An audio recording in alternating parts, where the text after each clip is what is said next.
trọng kính chào toàn thể quý vị đang theo dõi chương trình Bình an trong đại dịch.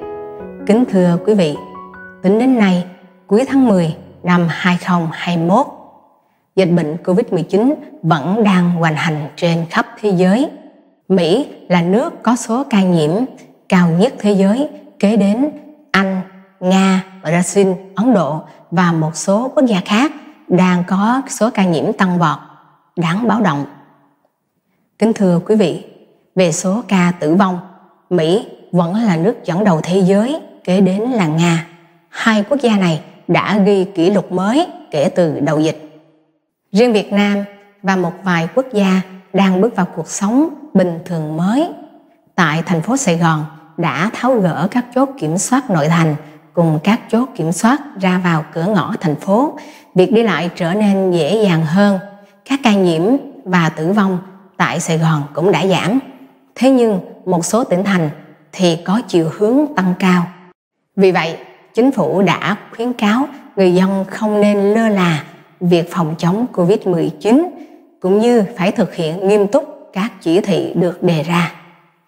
Tình hình về lũ lụt miền Trung, mưa lớn trong những ngày qua đã gây nên ngập lụt và sạt lở đất tại các tỉnh Quảng Nam, Quảng Ngãi và Bình Định. Tin tức bạo loạn, dịch lệ, thiên tai, chiến tranh trên thế giới ngày càng tăng cao. Điều đó cho chúng ta thấy rằng thế giới không có được sự bình an như nhân loại mong muốn.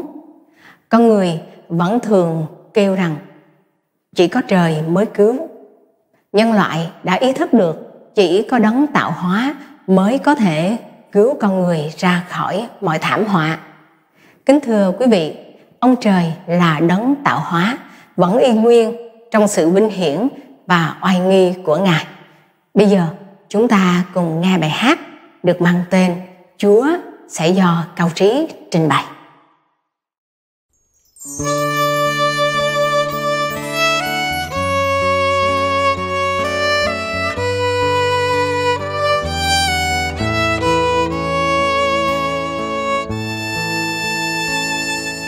Từ ngàn xưa Chúa Trời dựng nên vũ trụ tuyệt vời, ngàn vì sao sáng ngời hàng đêm chiếu rọi khung trời. Ngài dựng nên núi đồi, vực sâu biển xanh, sông lớn. Chúa làm nên thế gian bằng tình yêu thương vô biên. Chúa lắng nghe thầm tiếng bé thơ khẩn thiết cầu xin.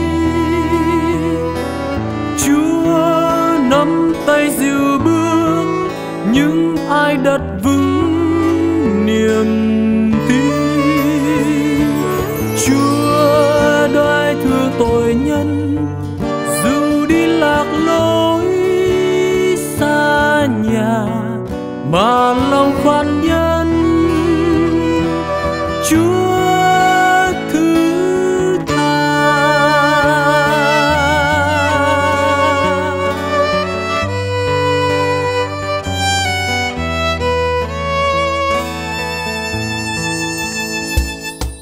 Ngài ngự nơi sáng ngời, quyền uy lấy lưng bầu trời. Vì lòng thương xót người, lầm than đắm chìm trong tôi, mà đành cam xuống trần chịu bao nhọc nhằn đau đớn. Chốn đồi cao Chúa mang, tôi tin thay cho nhân gian. Những tháng năm mờ tối quyết tâm nhờ Chúa lìa xa.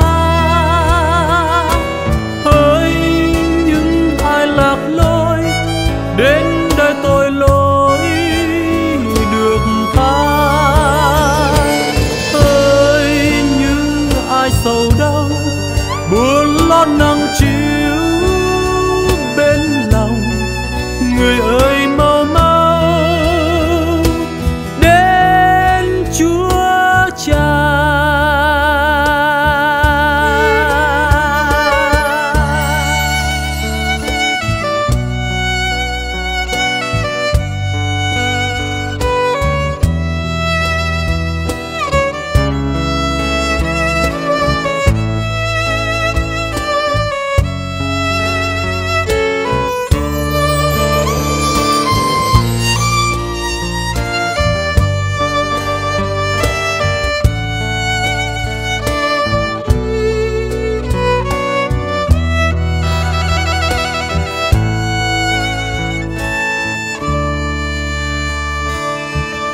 Ngài ngự nơi sáng ngời, quyền uy lẫy lừng bầu trời. Vì lòng thương xót người, lầm than đắm chìm trong tôi, mà đành cam xuống trần chịu bao nhọc nhằn đau đớn. Chốn đồi cao Chúa mang, tôi tin thay cho nhân gian. Những tháng năm mờ tối, quyết tâm nhờ Chúa lìa xa. Ơi nhưng ai lạc lối, đến đây tội lỗi được tha. Ơi nhưng ai sầu đau, buồn lo nặng chịu bên lòng, người ơi mau mau đến Chúa Cha.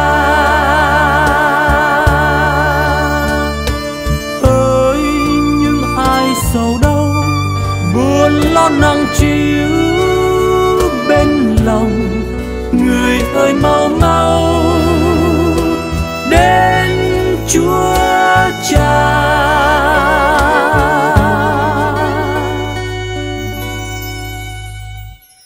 Đến cùng Cha.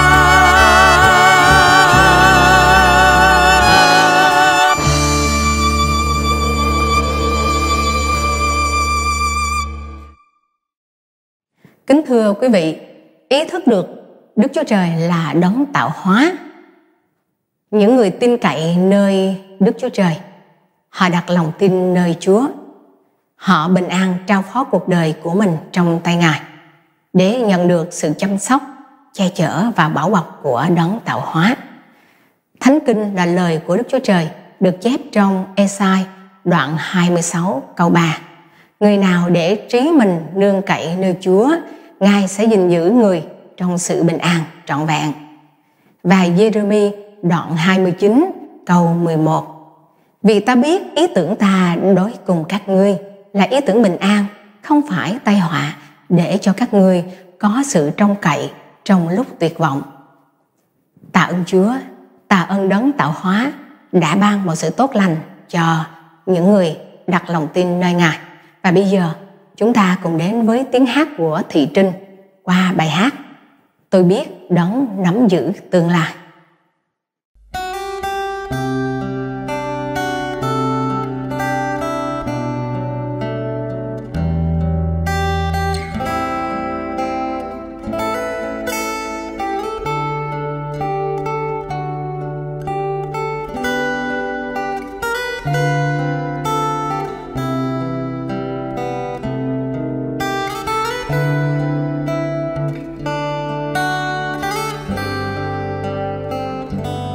Dù không biết ngày mai sẽ thế nào, tôi chỉ sống nếp sống mỗi ngày.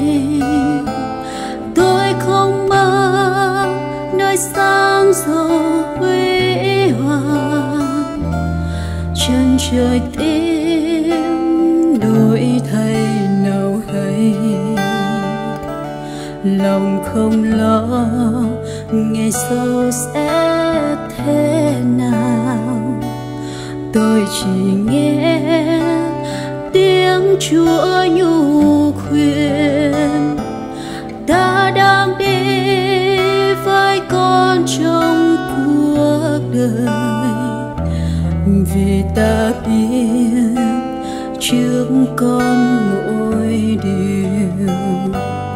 Tương lai tôi còn có bao lo buồn, nhưng tâm hồn vẫn luôn bình an. Vì tôi biết Chúa nắm tương lai mình, và tôi biết người đi trước tôi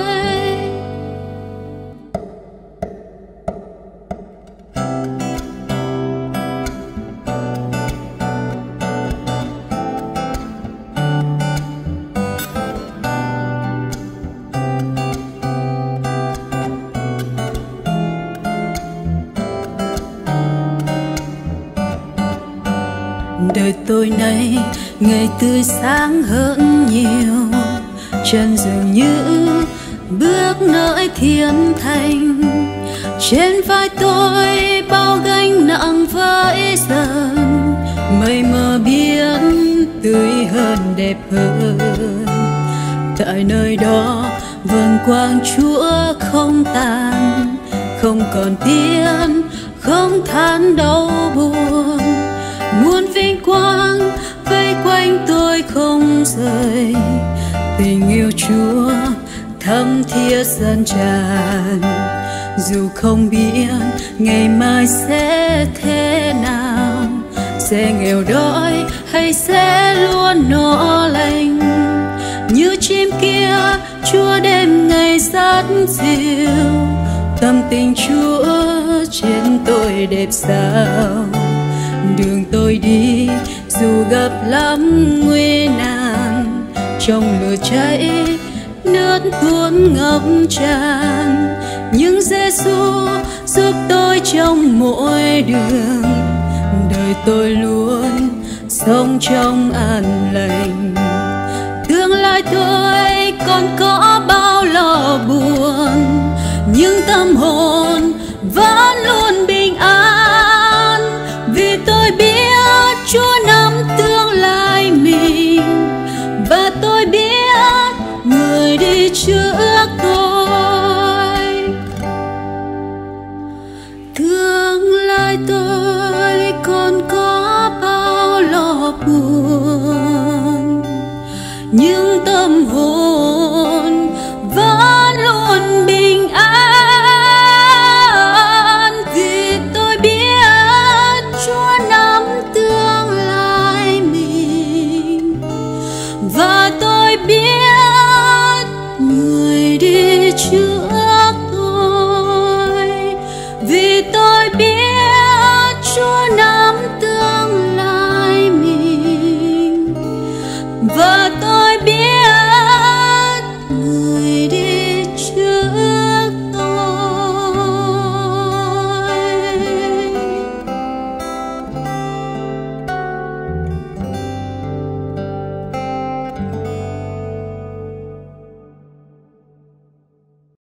Kính thưa quý vị, còn hơn cả sự bảo đảm cho một đời người, Đấng tạo hóa còn sắp sẵn cho con người một nơi ở đời đời là thiên đàng dành cho linh hồn của con người.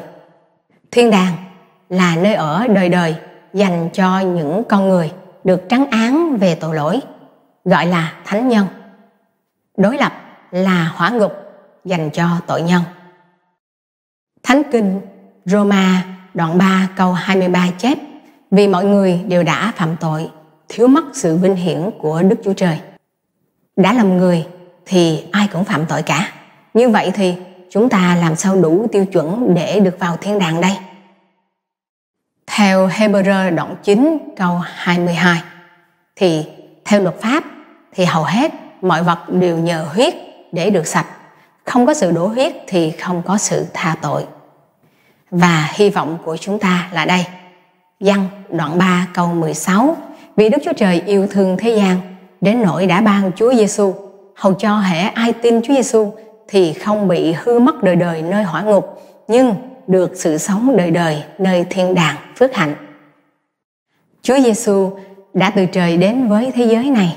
Ngài bằng lòng đổ huyết ra, chết thay cho án phạt tội lỗi của con người, như có chép rằng: Đấng yêu thương chúng ta đã lấy huyết Ngài rửa sạch tội lỗi chúng ta, làm cho chúng ta trở nên công dân nước Ngài.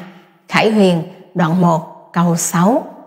Tạ ơn Chúa Giêsu, Ngài đã chết để cho tôi và quý vị được sống.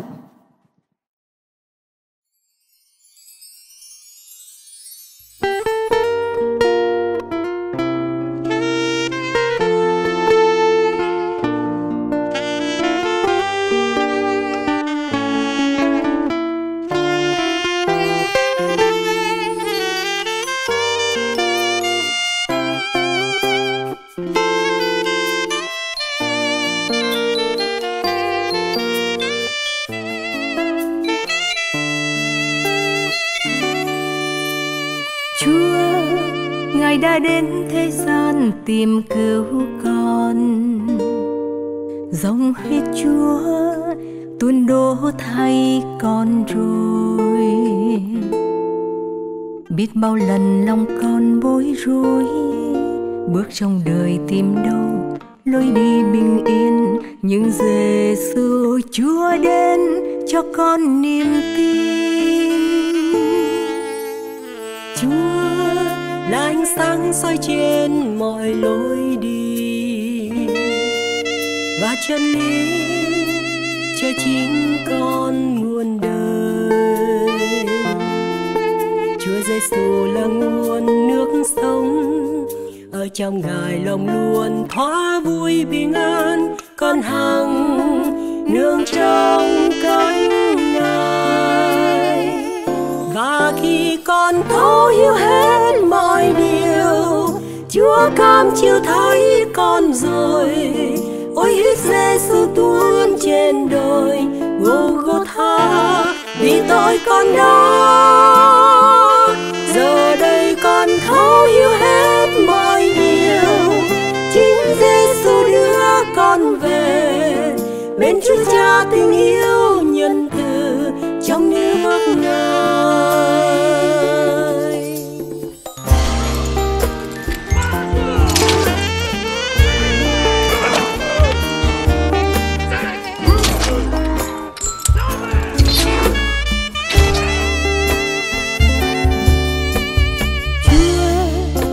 Đã đến thế gian tìm cứu con.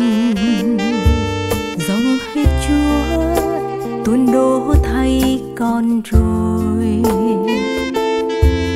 Biết bao lần lòng con bối rối, bước trong đời tìm đâu lối đi bình yên, nhưng Giêsu Chúa đến cho con niềm tin. Chúa là ánh sáng soi trên mọi lối đi, và chân lý cho chính con muôn đời. Chúa Giêsu là nguồn nước sống, ở trong Ngài lòng luôn thỏa vui bình an. Con hằng nương trong cánh Ngài, và khi con thấu hiểu hết mọi điều, Chúa cam chịu thấy con rồi.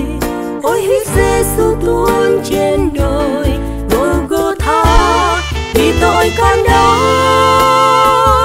Giờ đây con thấu hiểu hết mọi điều, chính Giêsu đưa con về bên Chúa Cha tình yêu nhân từ trong nước Ngài. Và khi con thấu hiểu hết mọi điều, Chúa cam chịu thấy con rồi. Ôi huyết Giêsu tuôn trên đồi Gô-gô-tha vì tội con đó.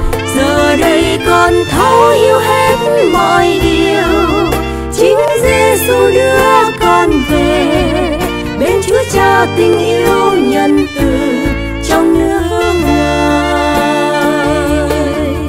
Bên Chúa Cha tình yêu nhân từ trong nước Ngài.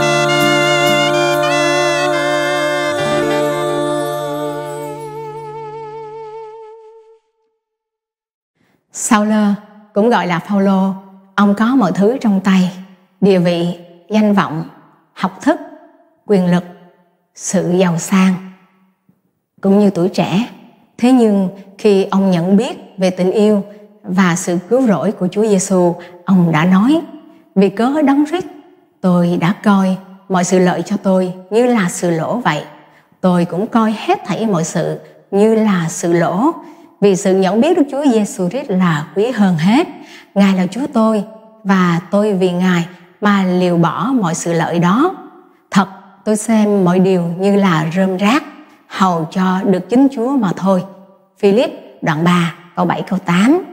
Và trước giả Thi Thiên 116 cũng đã chép rằng: tôi biết lấy gì để báo đáp những ơn lành mà Đức Chúa Trời đã dành cho tôi.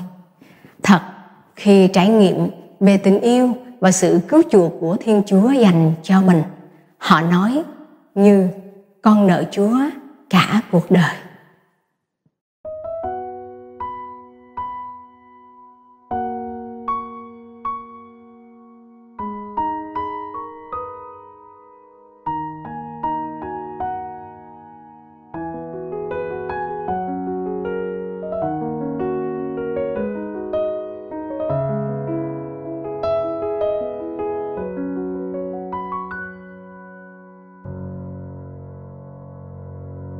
Chúa yêu thương đời con, thế gian dù kéo bước con lìa khỏi Cha. Chúa nhân từ Ngài chở che, Chúa nhân nại với con. Dù những lúc khó khăn luôn bùa vây, nương nhờ Chúa bước con được bình an. Chúa Giêsu Ngài hằng dẫn lối, có Chúa ở bên cạnh Ngài luôn dắt chân. Thật ra Chúa tình yêu sâu lớn bay, ai tâm Chúa chịu hình chết thấy con rồi. Dòng huyết ấy xóa bồi lỗi lầm, chính con đây nợ ơn Chúa thương. Nhìn thánh giá dòng lệ tuôn ướt đẫm, quyết tâm sống cho Ngài sáng sao tin lành, làm đuốc sáng soi cho bao người, thoát đêm đen buồn đau khóc than. Chúa yêu thương Ngài vẫn mong chờ.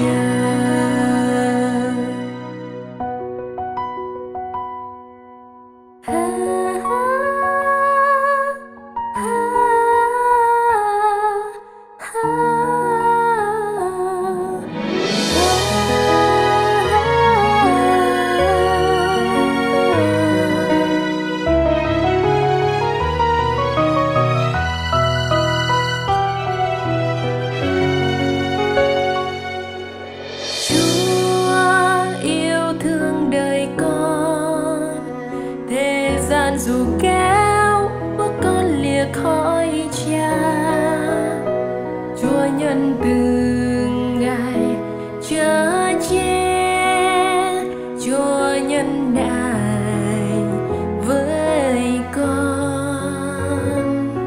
Dù những lúc khó khăn luôn bùa vây, nương nhờ Chúa bước con được bình an.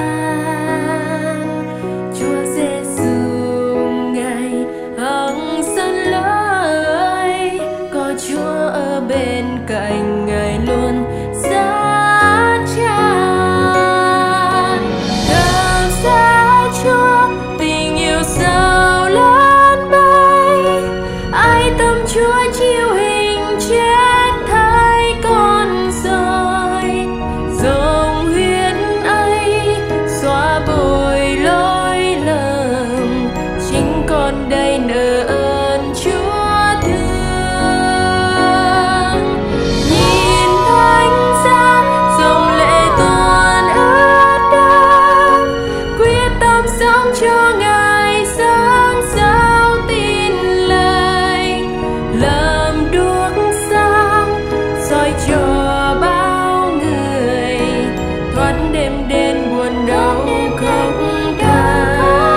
Kính thưa quý vị, cũng giống như Phaolô và trước giả của Thi Thiên 116, ông mục sư Trần Tui đã biết được Chúa, tin Chúa, ông bước vào sự hầu việc Chúa vì chính mình ông cũng đã nhận được tình yêu và lòng nhân từ rất lớn của Chúa. Ông coi mình như con đã nợ Chúa cả cuộc đời. Và bây giờ chúng ta cùng gặp gỡ với mục sư Trần Tui. Con xin kính chào ông mục sư. Ông mục sư năm nay bao nhiêu tuổi ạ? Nay 88 tuổi. Ông mục sư biết Chúa trong hoàn cảnh nào? Khi tôi biết Chúa đó là trong lúc tôi ở tại địa phương tôi nó có nhiều rắc rối cực nhọc làm cho người đau buồn. Chúng tôi cũng vậy, cho nên cái trong đi lang thang để đi thăm bạn bè. Thì trong khi đi thăm đó thì đi trên đường quốc lộ có một chiếc taxi họ đi ngang qua, quăng cho tôi một tập sách nhỏ nói về chuyện hai thành phố. Tôi xem quyển sách đó rất là sai sơ mà tôi thấy nó lạ lắm. Vì Chúa đã nói qua trong quyển sách đó rằng ai không tin Ngài thì sẽ bị hư mất đời đời, còn ai tin Ngài thì sẽ được phước ở thiên đàng đời đời. Đây là những cái phước hạnh lớn lao cho con người. Tôi tiếp nhận Giêsu làm Chúa của mình để tôi hưởng cái hạnh phước như lời của Chúa hứa. Ai tin nhận Ngài thì Ngài ban cho sự sống đời đời để mà sống tiền hiện tại và tương lai, thì cho đến cái ngày Chúa Giêsu tái lâm thì đến giờ đó thì chúng tôi được biến hóa cũng như lời của Ngài đã phán hứa cho tôi vậy. Động lực nào để khiến cho ông mục sư bước vào chức vụ hầu việc Chúa?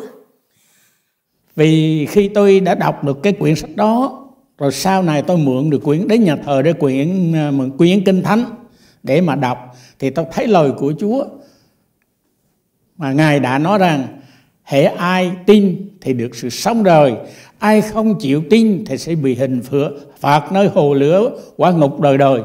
Tôi thấy như vậy. Về tôi thì phần tôi thì làm theo lời Chúa, tôi tin chắc là điều đó sẽ được hưởng cái hạnh phước đời đời ở thiên đàng.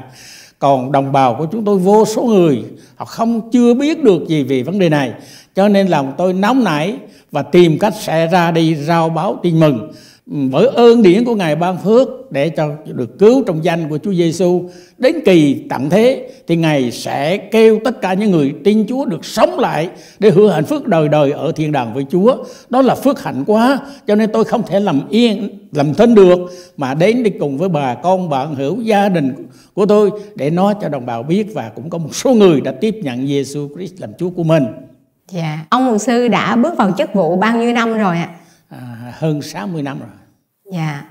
Và với cái tình hình hiện tại trên thế giới, biết bao nhiêu điều bất ổn xảy ra như dịch lệ, thiên tai, chiến tranh và nhiều điều nữa, thì ông mục sư có suy nghĩ gì về điều mà hiện tượng hiện nay đã thấy trên thế giới? Có nhiều thiên tai, địch họa đủ thứ làm cho con người đau khổ.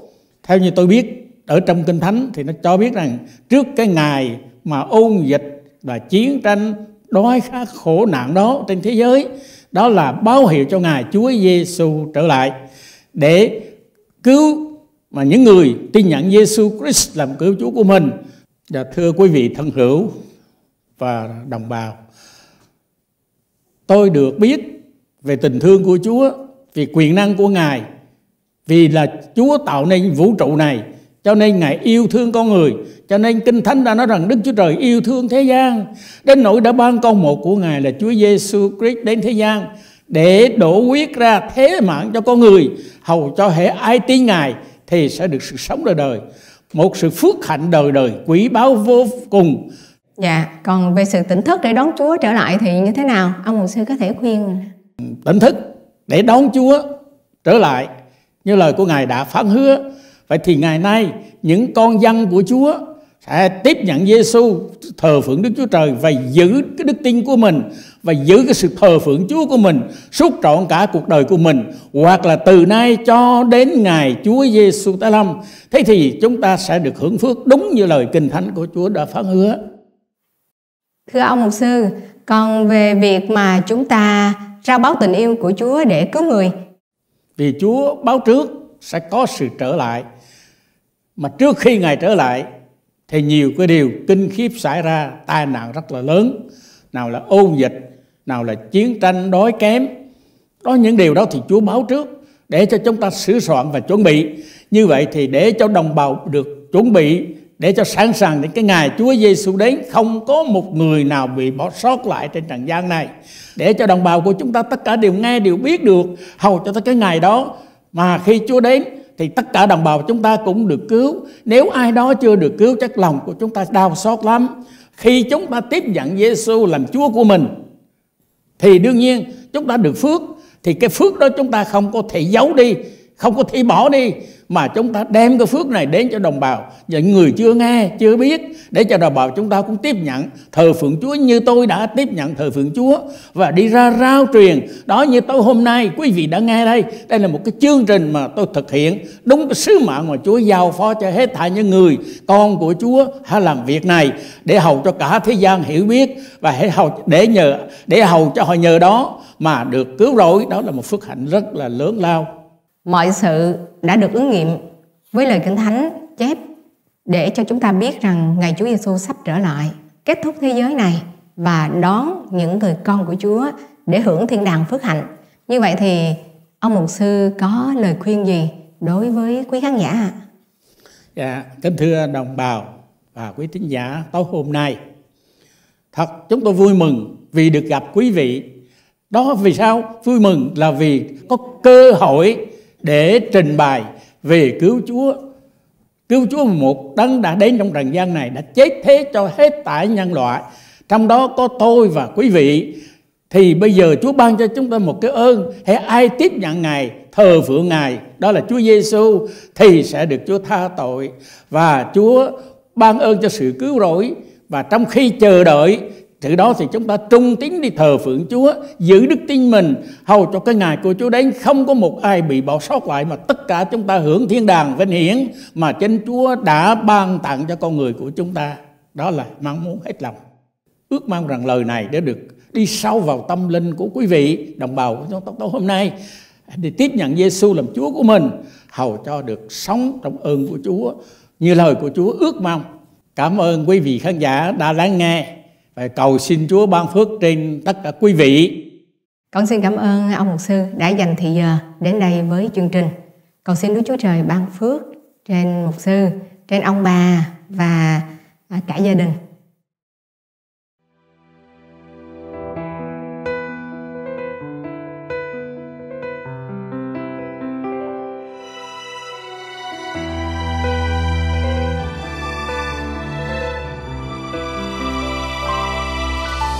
Một người ra đi truyền giao, mang tình yêu đến cho muôn người. Một đời hy sinh tận hiến cho niềm tin.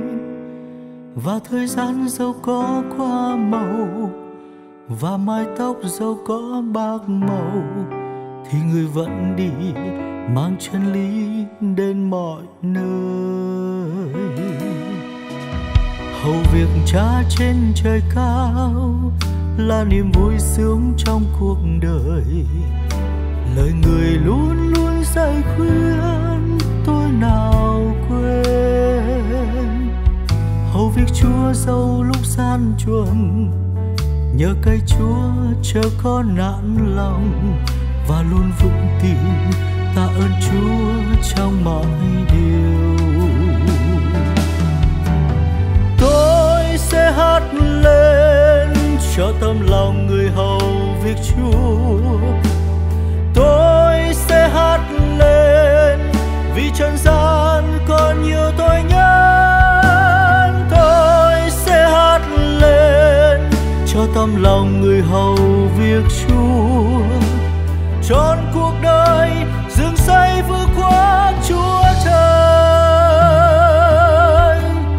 Tôi quyết mãi khắc ghi lời dạy dỗ trong trái tim này.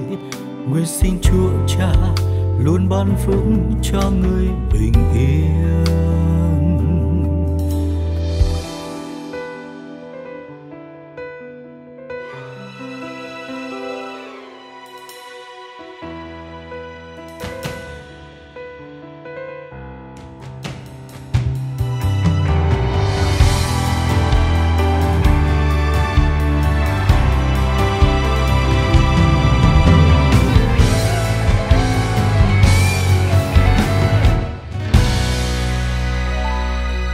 Một người ra đi truyền giao, mang tình yêu đến cho muôn người. Một đời hy sinh tận hiến cho niềm tin. Và thời gian dẫu có qua màu, và mái tóc dẫu có bạc màu, thì người vẫn đi mang chân lý đến mọi nơi. Hầu việc Cha trên trời cao là niềm vui sướng trong cuộc đời. Lời người luôn luôn dạy khuyên tôi nào quên. Hầu việc Chúa sau lúc gian truân, nhờ cậy Chúa chớ có nản lòng, và luôn vững tin tạ ơn Chúa trong mọi điều. Tôi sẽ hát lên cho tấm lòng người hầu việc Chúa. Tôi sẽ hát lên vì trần gian còn nhiều tội nhân. Tôi sẽ hát lên cho tấm lòng người hầu việc Chúa. Trọn cuộc đời sương say vượt qua Chúa trời. Tôi sẽ hát lên cho tấm lòng người hầu việc Chúa. Tôi sẽ hát lên vì trần gian còn nhiều tội nhân. Tôi sẽ hát lên cho tấm lòng người hầu việc Chúa. Trọn cuộc đời dừng say vượt qua Chúa trời. Trọn cuộc đời dừng say vượt qua Chúa trời. Trọn cuộc đời dừng say vượt qua Chúa trời.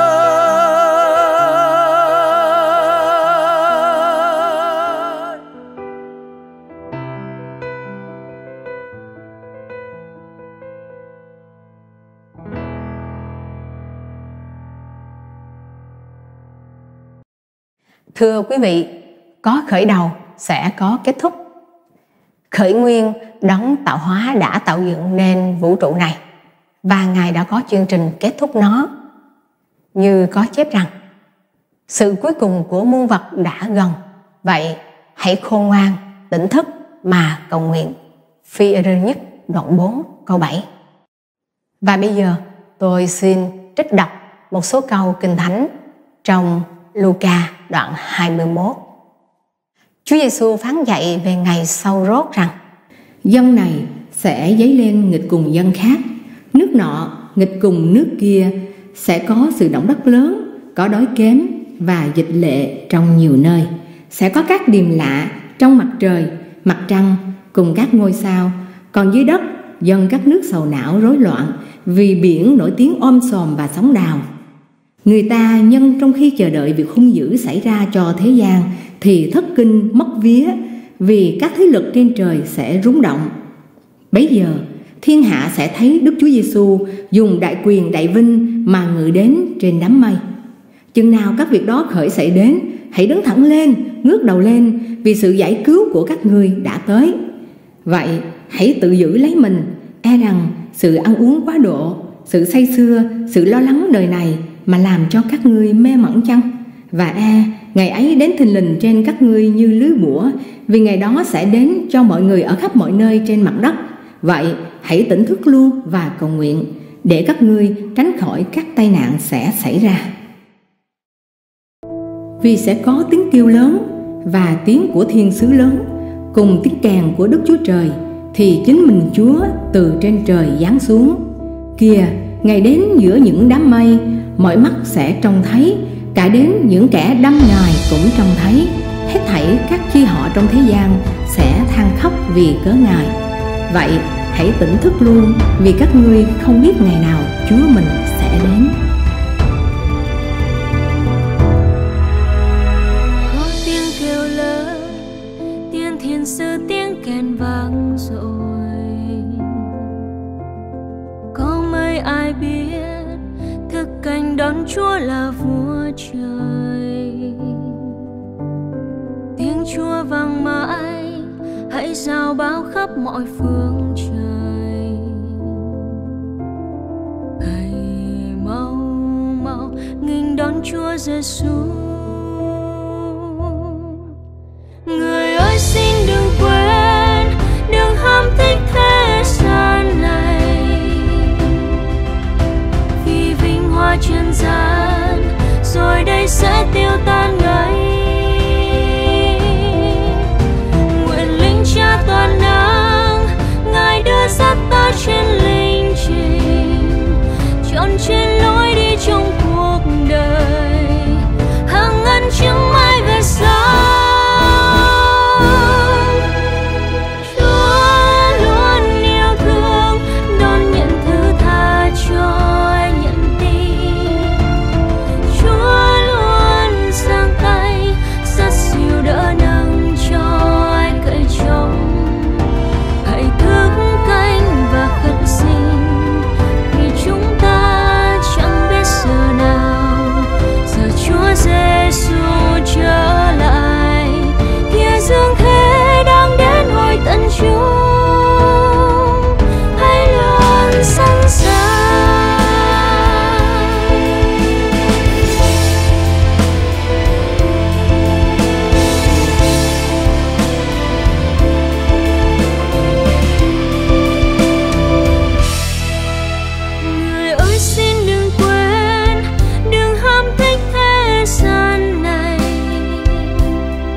Chúa Giêsu đã sống lại sau khi chết thay cho nhân loại.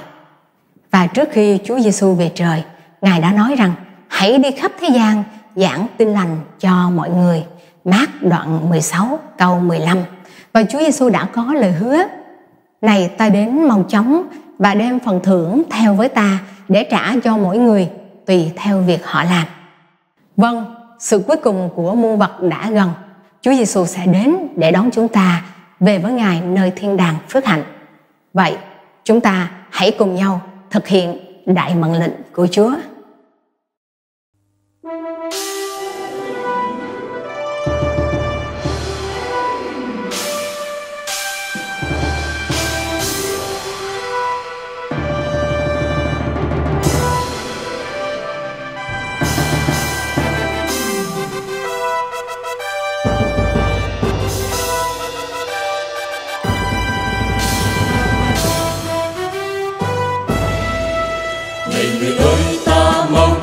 lên đường, tìm thời nhân trong đêm mịt mù tăm tối. Nào cùng đi với nhau, cùng hòa vang tiếng ca, Chúa đang đi cùng với ta. Này người ơi, ta mau bước chân lên đường, chân trời chi ta ra đi đừng rơi rưng. Đừng còn vương thế gian, đừng còn ham tiếng chi, lên đường bước theo dấu chân Giêsu. Bước đường dài hiểm nguy, nhờ Giêsu dắt ta vượt qua.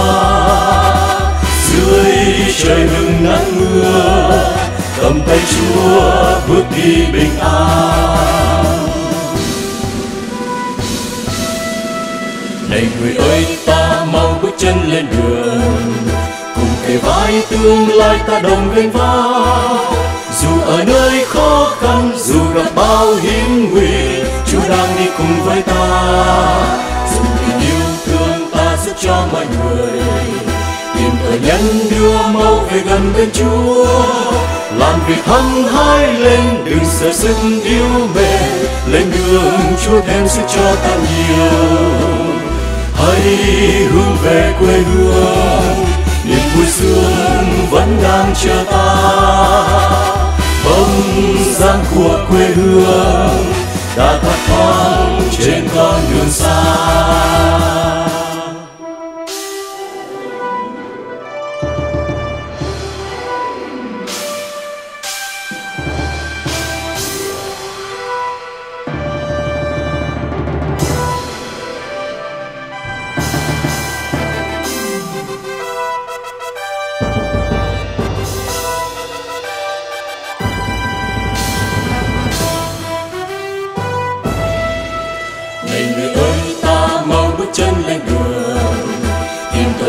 Trong đêm mịt mù tăm tối, nào cùng đi với nhau, cùng hòa vang tiếng ca, Chúa đang đi cùng với ta. Này người ơi, ta mau bước chân lên đường, chân trời chi ta ra đi đừng rơi rưng. Đừng còn vương thế gian, đừng còn ham tiếng chi, lên đường bước theo dấu chân Giêsu. Bước đường dài hiểm nguy, nhờ Giêsu dắt ta vượt qua. Dưới trời hừng nắng mưa, cầm tay Chúa bước đi bình an. Này người ơi, ta mau bước chân lên đường, cùng kề vai tương lai ta đồng gánh vác. Dù ở nơi khó khăn, dù gặp bao hiểm nguy, Chúa đang đi cùng với ta. Dùng tình yêu thương ta giúp cho mọi người, tìm thời nhân đưa mau về gần bên Chúa. Làm việc hăng hái lên, đừng sợ sức yếu mệt, lên đường Chúa thêm sức cho ta nhiều. Hãy hướng về quê hương, niềm vui sướng vẫn đang chờ ta. Bóng dáng của quê hương đã thấp thoáng trên con đường xa. Hãy hướng về quê hương, niềm vui sướng vẫn đang chờ ta. Bóng dáng của quê hương đã thấp thoáng trên con đường xa. Bóng dáng của quê hương đã thấp thoáng trên con đường xa.